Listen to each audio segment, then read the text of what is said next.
Just a few miles north of San Francisco is a unique community of people living on boats anchored in Richardson Bay, called the Anchorouts.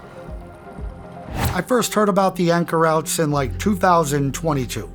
I was headed on a trip to San Francisco and wanted to find something that I could film for about 2 or 3 days and make a short documentary out of. At the time, I had just made a few short documentaries about people living kind of outside the norms of society, so when I came across this topic, it really seemed like a perfect fit for my interests.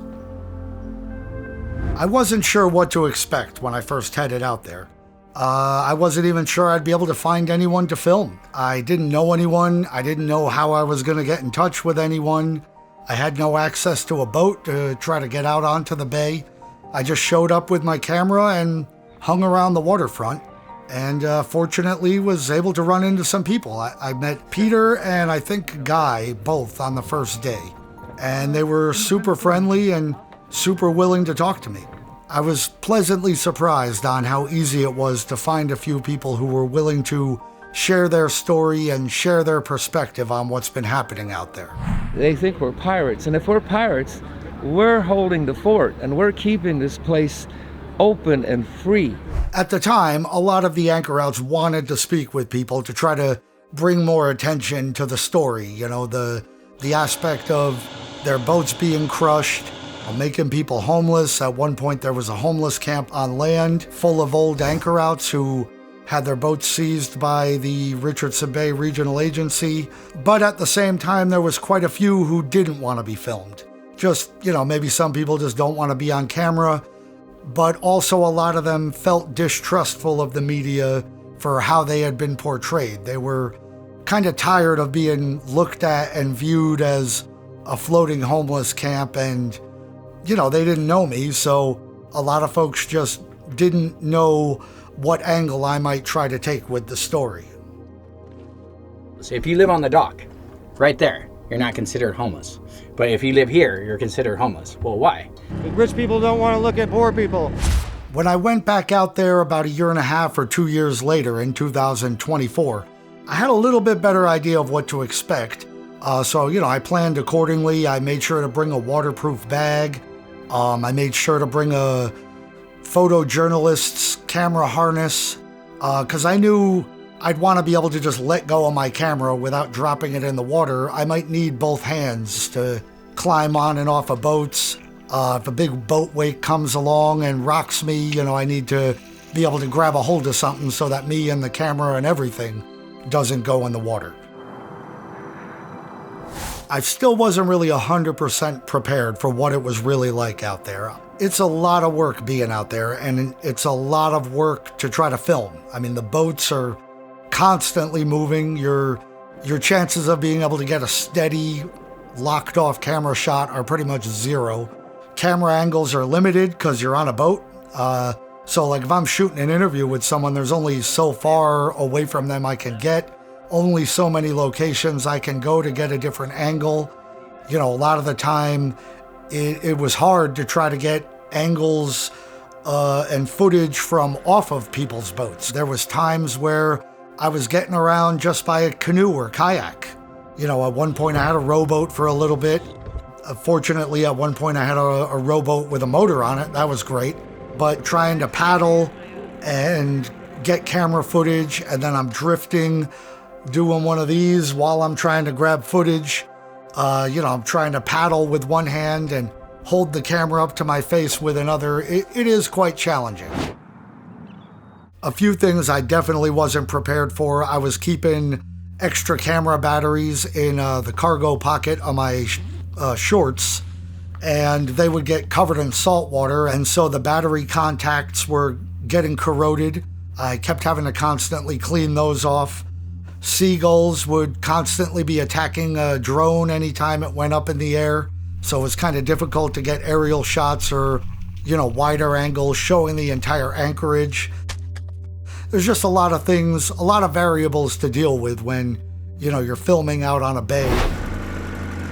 One thing that was really cool is the Anchorouts let me stay on their boats quite a bit of the time. The first time that I went out last year, I was out there 3.5 weeks staying on their boats, And it's a challenge, it really gave me an insight into what it's like, what some of these folks have had to deal with in some cases for decades living out there. It's a lot of work. Just being on a boat, even if it's calm, you're just constantly moving slightly.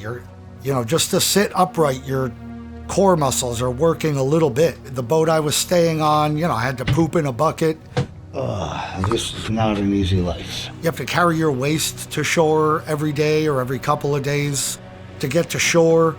I had to kayak, I had to row, I had a canoe at one point. There's a lot of effort that a life on land does not require.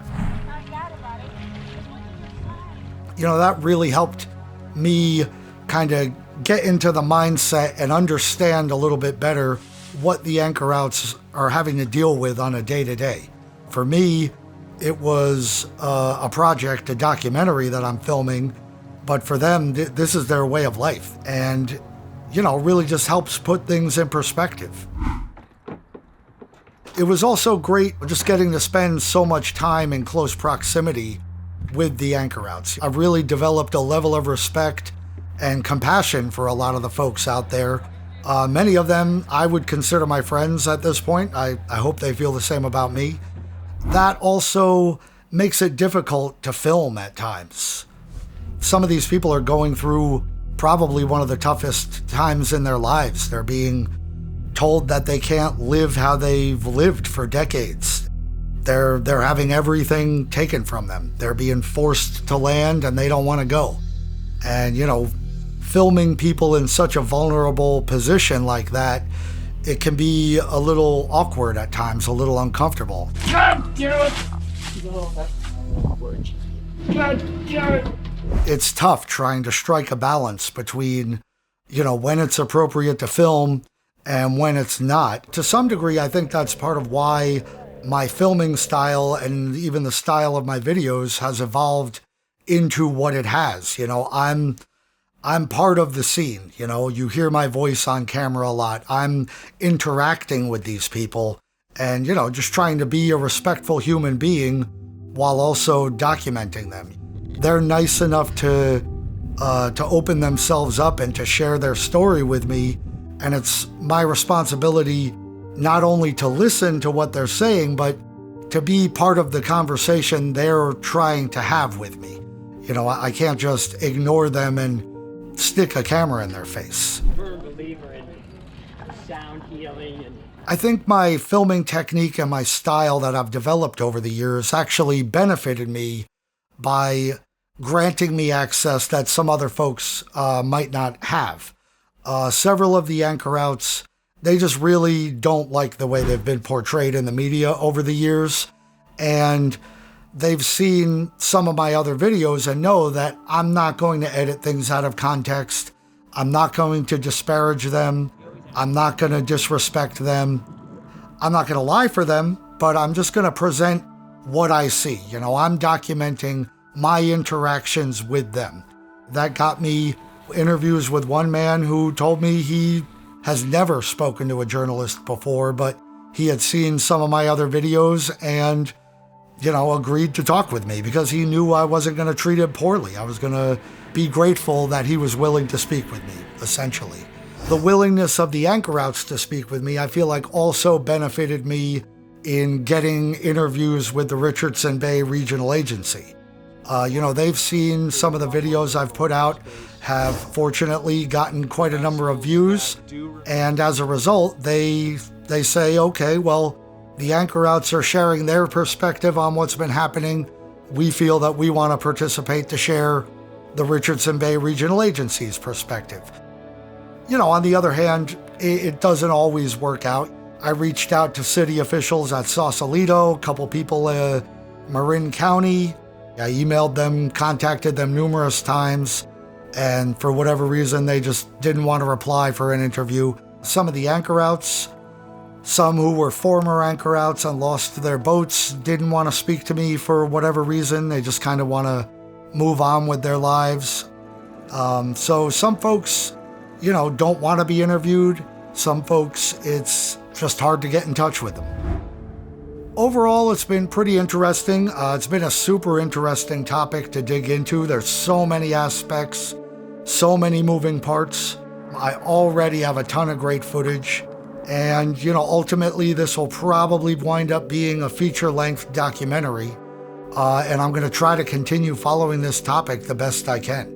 If you enjoyed this video, be sure to check out the series that I've put out on the Anchor Outs on my YouTube channel. If you want to keep up with this and other videos that I'm working on, head over to my website and sign up for my newsletter.